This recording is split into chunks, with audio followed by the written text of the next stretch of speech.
जी पाहतोय आपण ती म्हणजे राज ठाकरे मातोश्रीवर दाखल झालेले आहेत। अत्यंत महत्त्वाची ही घडामोड। संजय राऊत यांच्या नातीच्या नामकरण सोहळ्यासाठी दोन्ही ठाकरे बंधू एकत्र आपल्याला दिसले होते, त्यानंतर आता ते मातोश्रीवर दाखल झालेले आहेत। या संदर्भात चर्चा करण्यासाठी राजकीय विश्लेषक किरण देशमुख आपल्या सोबत जोडले गेलेले आहेत। किरणजी, रवी किरणजी, माझा आवाज आपल्याला येत असेल अशी अपेक्षा आहे। ही सध्याची महत्त्वाची घडामोड आपण आता पाहतोय। राज ठाकरे मातोश्रीवर दाखल झालेले आहेत। अनेकदा आता या भेटीगाठी होऊ लागलेल्या आहेत, कसं बघता याकडे? नाही, कौटुंबिक स्नेह वाढायला लागलाय। सगळ्यात महत्त्वाचं हे आहे, मनाने एकत्र येणं खूप आवश्यक असतं। काही राजकीय पक्ष हे काही तडजोडींसाठी एकत्र येतात। मला वाटतं की अशा घटनांमधून एक दिसतं की आतापर्यंत जो दुरावा होता दोन भावांमध्ये, एकमेकांना टाळतात की काय एकत्र येत नाहीत असं दिसत होतं, पण ते आता अलीकडच्या काळामध्ये त्यांच्या भेटी वाढत चालल्या आहेत। आणि अशा वेळेला ते एका कार्यक्रमातून दोघे घरी जाणं म्हणजे याचा अर्थ असा की मनातल्या अनेक गोष्टी त्यांनी दूर केलेल्या आहेत आणि वैयक्तिकरित्या दोघांमधला स्नेह वाढत चाललाय याचा अर्थ म्हणजे ते कृत्रिम राहिलेलं नाहीये की तुमची गरज आहे राजकारणामध्ये, मी तुमच्यासोबत आलं पाहिजे किंवा माझी गरज आहे म्हणून तुम्ही माझ्यासोबत येता, तो कृत्रिमपणा दिसत नाही। असं जाण्यामुळे एक दिसतं की कौटुंबिक स्नेह आहे हा, याच अर्थाने याच्याकडे बघितलं पाहिजे। आणि अशा भेटी ह्या काही राजकीय चर्चेसाठीच होतात असं नाही, कदाचित ते कौटुंबिक कारणासाठीच, चला तुम्ही एवढ्या जवळ आलात तर घरी चला, अशा अर्थाने ते झालेलं दिसतंय। जी, कौटुंबिक आणि राजकीय भेट असा सुवर्ण मध्य यातला आपण साधतो आणि त्यातलीच ही चर्चा। तर रवी किरणजी, यालाच थोडं पुढे नेतो मी। आणि आत्ताच पुण्यामध्ये जी पत्रकार परिषद काल झाली उद्धव ठाकरे यांची, त्यावेळेला त्यांना असा प्रश्न विचारण्यात आलेला होता की युतीबाबत सातत्यानं राज ठाकरे बोलताना दिसत नाहीत। त्यावर त्यांनी फार मोघम उत्तर दिलं की होतील पुढे गोष्टी ठीक। तर या भेटीकडे त्याच दृष्टिकोनातून पाहायला जाऊ शकतं का? असं आहे की राज ठाकरे किंवा उद्धव ठाकरे हे काही राजकारणाला नवीन नाहीत। म्हणजे विद्यार्थी सेनेमध्ये 1992-93 पासून राज ठाकरे सक्रिय झाले होते, तेव्हापासून ते राजकारण महाराष्ट्राचं बारकाईने पाहत आलेत आणि राजकारणामध्ये कधी बोललं पाहिजे, किती बोललं पाहिजे, कुठं बोललं पाहिजे याचं भान आहे त्यांना। म्हणून कदाचित समजा आता निवडणुका आणखी जाहीरच झालेल्या नाहीत किंवा तसं काही फार बोलण्याची गरज नाही, अशा वेळेला जास्त बोलून कशाला विनाकारण नवीन मुद्दे तयार करा, नवीन चर्चेला वाव द्या, असा बहुधा त्यांचा हेतू दिसतो। आणि जास्त बोलणं राजकारणामध्ये काही फार चांगलं नसतं आणि आपण पाहतो की जे जास्त बोलतात त्यांच्यावर जास्त टीका आणि जास्त प्रतिक्रिया येतात। त्यामुळे राज ठाकरे कदाचित कमी बोलून त्यांचं जे काही व्यक्तित्व आहे, म्हणजे की अति बोलून फार काही स्वतःच्या मनातले पत्ते सगळे ओपन करून दाखवायचे नाहीत, अशा अर्थाचं त्यांचं हे सूचक वागणं आहे। कदाचित उद्या जर निवडणुकांचा कार्यक्रम जाहीर झाला तर मात्र त्यांच्यामधल्या युतीच्या जागा वाटपाची ताकद जोखून कोण कुठे उभे राहणार, कोणाला किती जागा देणार, याची चर्चा वाढेल। मला वाटतं कदाचित त्यावेळी ते जास्त बोलतील। पण याच संदर्भातला आता पुढचाच प्रश्न त्यालाच धरून असा आहे की जर आता कौटुंबिक मनोमिलन झालेलंच आहे तर ते मनोमिलन राजकीय पटलावर होणं देखील तितकंच महत्त्वाचं आहे। कारण जेव्हा मुद्दा राजकीय पटलावर येतो किंवा राजकीय संदर्भातला येतो त्यावेळेला जागा वाटप झाली किंवा कार्यकर्त्यांवर दोन्ही पक्षातून कुठे अन्याय झाला नाही पाहिजे हेही पक्ष नेतृत्वाला बघावं लागतं। तर त्यामध्येही देखील दोघांचा समन्वय कशा प्रकारे होईल, कारण मनोमिलन तर बऱ्यापैकी दिसतंय। नाही, याच्यामध्ये एक मूलभूत फरक मी तुम्हाला समजावून सांगतो, तो असा आहे की जेव्हा व्यक्तिगतरित्या अतिशय कडवटपणा येतो, संबंधामध्ये दुरावा येतो, त्याचा परिणाम राजकारणावर होतो। आणि तो आपण सर्वांनी पाहिला जेव्हा राज ठाकरे यांनी मातोश्रीच्या बाहेर पडून, म्हणजे शिवसेनेच्या बाहेर पडून स्वतःचा एक वेगळा पक्ष स्थापन केला, त्यानंतरची कटुता जी होती दोघांमध्ये, त्यानंतरचं आपण वातावरण बघितलं, एकमेकांविषयीचं बोलणं बघितलं। पण आता बहुधा राजकारणाच्या ठिकाणी पण आपण एक भाऊ म्हणून नातं एवढं जवळच असताना आपल्यामधले मतभेद आणि आपल्यामधला दुरावा हा इतकाही दाखवण्याची गरज नाही, असं बहुधा त्यांना असं वाटत असावं। म्हणून ते हा स्नेह, हा कौटुंबिकपणा, एकमेकांच्या भेटीगाठी, घरी जाणं हे दाखवतायत। आणि कदाचित त्यांनी भविष्यातला विचार केला असेल की राजकारणाच्या ठिकाणी आहे तेव्हा आपण बघूच, पण त्यासाठी वैयक्तिक दुरावा आणि वैयक्तिक अंतर ठेवणं हे काही फार हिताचं नाही असं त्यांना वाटत असावं। म्हणून आपल्याला ह्या वारंवार त्यांच्या भेटी दिसत आहेत, हे त्याच्या मागचं खरं कारण आहे। आणि जर समजा हेच वातावरण राहिलं तर उद्या यांची युती होईल असं म्हणजे ते म्हणतायत, पण समजा जर काही किंतु परंतु जरी झालं, शंका कुशंका झाल्या, काही ठिकाणी अडचणी झाल्या, तरी सुद्धा ते एकमेकांविषयी तीव्रपणे जसं पूर्वी बोलत होते, जसं एकमेकांवर कठोर टीका टिप्पणी करत होते, ते भविष्यात करणार नाहीत असं म्हणता येईल आजच्या ह्या वातावरणामुळे. नक्कीच. आता म्हणजे कटुता तरी कमी झाली आहे असं थेट यातून आपण म्हणू शकतो. रवी किरणजी, धन्यवाद. आपण या संदर्भात चर्चा केली आणि विश्लेषण केलं आणि माहिती दिली त्यासाठी. या संदर्भात आणखी माहिती जाणून घेऊयात. मातोश्रीवरून आमच्या प्रतिनिधी प्रणाली कापसे या थेट जोडल्या गेलेल्या आहेत. प्रणाली, आपण मातोश्रीच्या बाहेर उभ्या आहात. काय सध्या तिथली स्थिती आहे, काय परिस्थिती?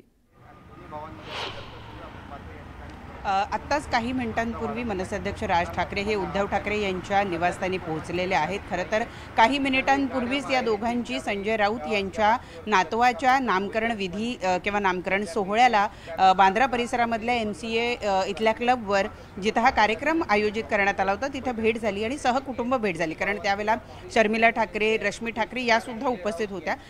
त्यानंतर मात्र जेव्हा हे दोघेही बाहेर पडले तेव्हा शर्मिला ठाकरे त्यांच्या मैत्रिणीबरोबर वेगळ्या गाडीनं बाहेर गेल्या, परंतु राज ठाकरे मात्र त्यांच्या गाडीत एकटेच होते. परंतु तरी कुणीही हा विचार केलेला नव्हता की राज ठाकरे थेट मातोश्रीवर पोहोचतील. पण आता मात्र राज ठाकरे हे उद्धव ठाकरे यांच्या निवासस्थानी कलानगर इथल्या मातोश्री या निवासस्थानी पोहोचलेले आहेत.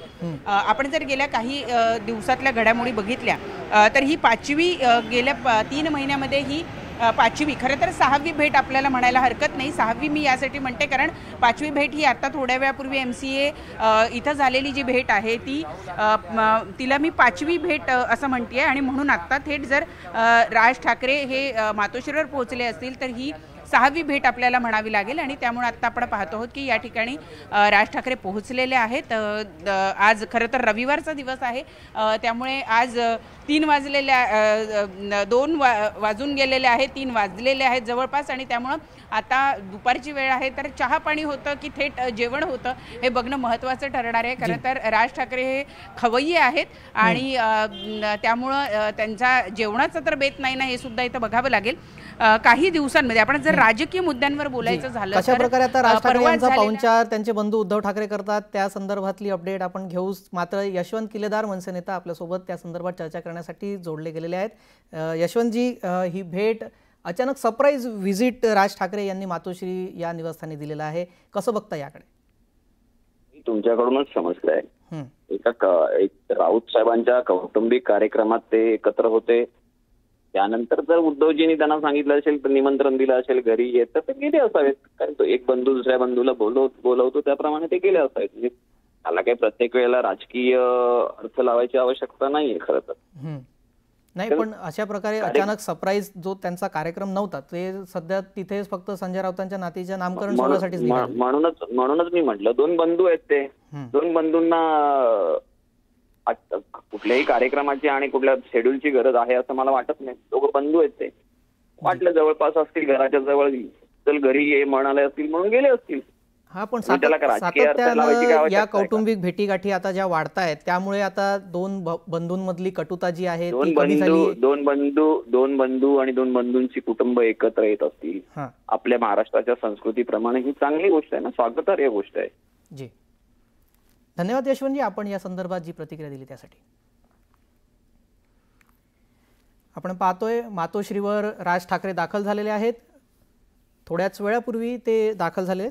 या संदर्भात अधिक माहिती जाणून घेऊयात. आमच्या प्रतिनिधी प्रणाली कापसे तिथे मातोश्री निवासस्थानाबाहेर तिथून थेट जोडल्या गेलेल्या आहेत. प्रणाली, काय सध्याची तिथली स्थिती? आपण या संदर्भात बोलत होतो.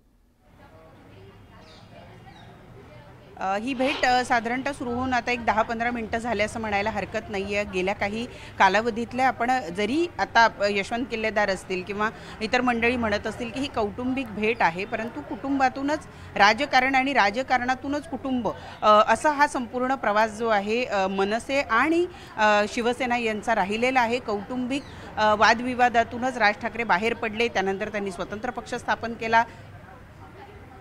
त्यामुळं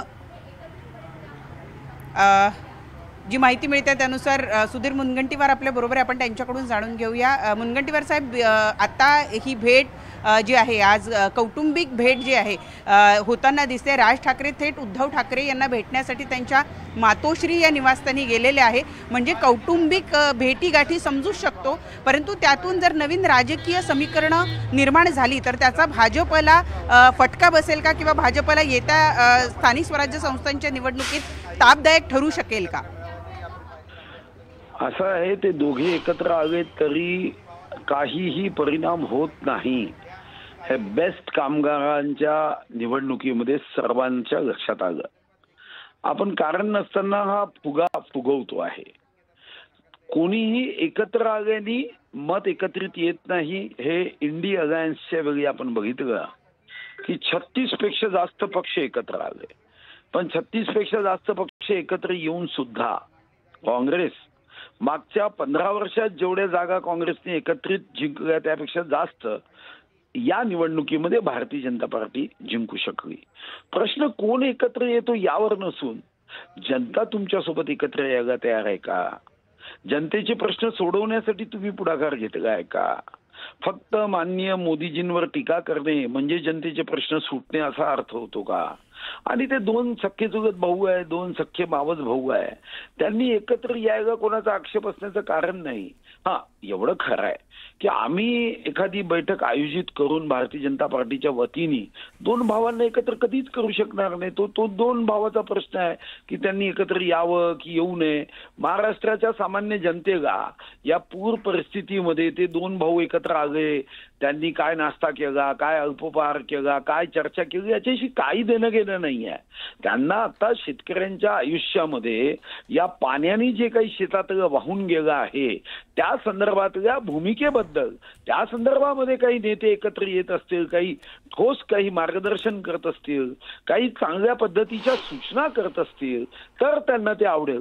दोन भाऊ एकत्र आले, दोन भावांनी एकमेकाकडे पाहिले, आंखों में इशारा कर दिया, याच्याशी काय संबंध आहे सामान्य जनतेचा, शेतकऱ्यांचा, कष्टकऱ्यांचा? त्यांच्या आयुष्यामध्ये जे कष्ट आहे ते पाण्याने वाहून गेला तर त्यांना असं वाटतं त्यावर काही चर्चा होत असेल तर ठीक आहे, दोघांनी एकत्र यावं, निवडणुकी एक निवडणूक, निवडणूक दुने निवडणूक, निवडणुकीचाच पाढा म्हणत राहायचा. लक्ष काय तर आम्हाला फक्त निवडणूक जिंकायचा, लक्ष काय आम्हाला निवडणूक जिंकायचा. आवडत नाही लोकांना. जी मुनगंटीवारजी, मात्र हे दोघे जण एकत्र वारंवार येताना दिसत आहेत. अर्थात आता काही स्थानिक स्वराज्य संस्थांच्या निवडणुका सुद्धा डोळ्यासमोर आहेतच. या अनुषंगानं जर यांची युती, अजून काही घोषणा झालेली नाही, मात्र जर झालीच तर मग महायुतीचं काय? काहीच होणार नाही हो. महायुती ही जनतेचे प्रश्न सोडवत जनतेच्या हृदयामध्ये स्थान निर्माण व्हावं, निवडणुकीत जिंकण्याच्या ऐवजी लोकांचं मन जिंकावं या दृष्टीने काम करते. दोघे नाही, मागे समजा आमची तर इच्छा आहे की महाविकास आघाडीने एकत्र येऊन निवडणूक लढवावी, काँग्रेसने एकत्र असावं, उद्धव बाळासाहेब ठाकरेंच्या उभाटाने एकत्र असावं, मनसेने एकत्र असावं, माननीय शरद पवार साहेबांच्या राष्ट्रवादीने एकत्र असावं. याला काय आक्षेप आहे हो? शेवटी आम्हाला जिंकायचं आहे जनतेचं समर्थन आणि पाठिंबा मिळून. वजाबाकी करत, बेरजा करत, गुन्हाकार करत, भागाकार करत निवडणूक जिंकण्यामध्ये काय महत्व काय त्याचं? म्हणजे तुमचा विचार एकत्र नसेल, तुमचा आचार एकत्र नसेल, तुमची कृती एकत्र नसेल तरी जबरदस्तीने एकमेकाशी युती करण्याचं काही कारण नाही. पण उद्धव ठाकरे तर म्हणालेत की आम्ही एकत्र आलोय एकत्र राहण्यासाठी.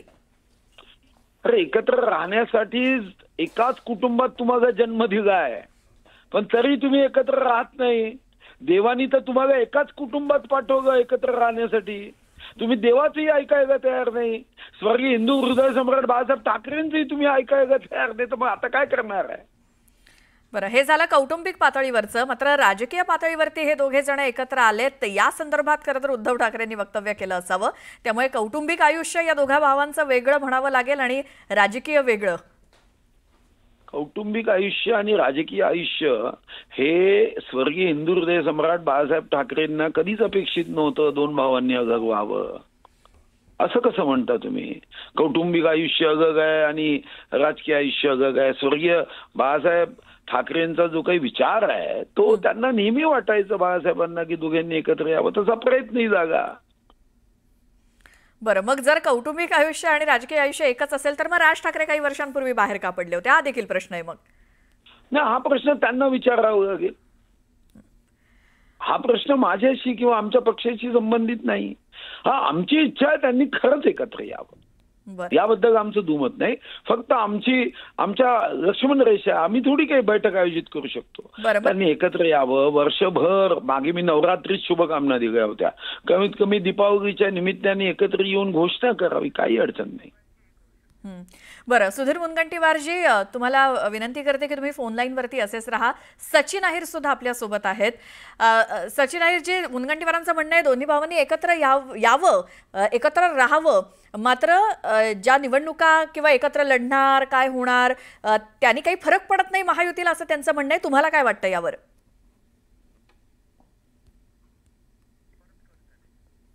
संपर्क तुटलाय सचिन अहिर यांचा.